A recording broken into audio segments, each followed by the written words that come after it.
చేసి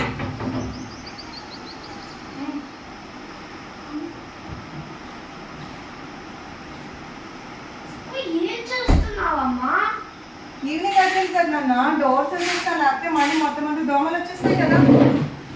అయ్యో అమ్మ నువ్వేంటమ్మా మరి ఇలా ఉన్నావు? నేను నీకోసం ఒక ప్రోడక్ట్ ఇచ్చా. నీ ప్రోడక్ట్ అమ్మా? ఏం ప్రోడక్టా? ఇదిగో ఇదే దోమల బ్యాట్. అవునా? ఏం చేస్తుంది?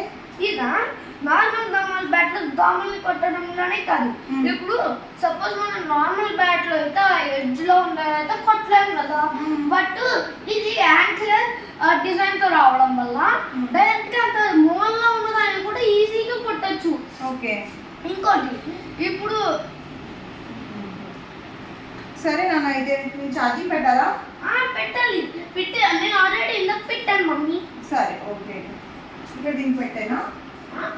ఇక్కడ పెట్టినా అయితే దీన్ని. మమ్మీ అక్కడ అలా పెడతావా? వాడికి అర్థం కాదా? నీకు తెలియట్లేదా? పడుకుంటున్నావా ఇప్పుడు?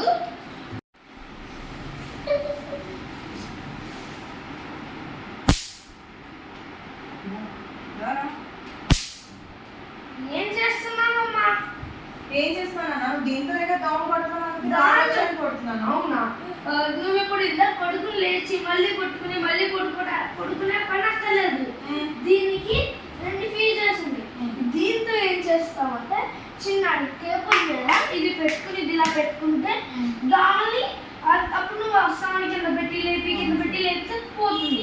ఇప్పుడు నీకు ఇంకో దిగి ఉంది కదా, ఈ లైట్ ఏం చేస్తాం నీకు తెలుసా? ఈ లైట్ అలా కాదు మమ్మీ. ఇప్పుడు నువ్వు పడుకున్నావు అనుకో, సపోజ్ ఆసమాన్ లేచి దోమలు పెట్టుకుని మళ్ళీ పడుకో, ఇందాక ఆలోచించేవారా? అలా కాకుండా ఈ లైట్ కి సపోజ్ దోమలు అక్కడ ఎక్కడో ఉన్నాయి, దోమలకి లైట్ కి అట్రాక్ట్ అవుతుంది, ఏదో ఫుడ్ ఐటమ్ లాంటిది అని చెప్పి తర్వాత ఏమవుతుందంటే ఆ దోమ దీని దగ్గరికి వచ్చిన వెంటనే అది అట్రాక్ట్ అయ్యి చంపేస్తుంది. బ్లూ లైట్ తగ్గి ఆ దోమ చచ్చిపోతాయి అనమాట. అవును, హాయిగా అయితే నేను పెట్టుకొని నా వర్క్ ఏదో నేను చేసుకోవచ్చు అనమాట. నన్ను కుట్టావు. ఓకే. సో ఫ్రెండ్స్, చూసారు కదా ఈ దోమల bat. So please do like, share and subscribe.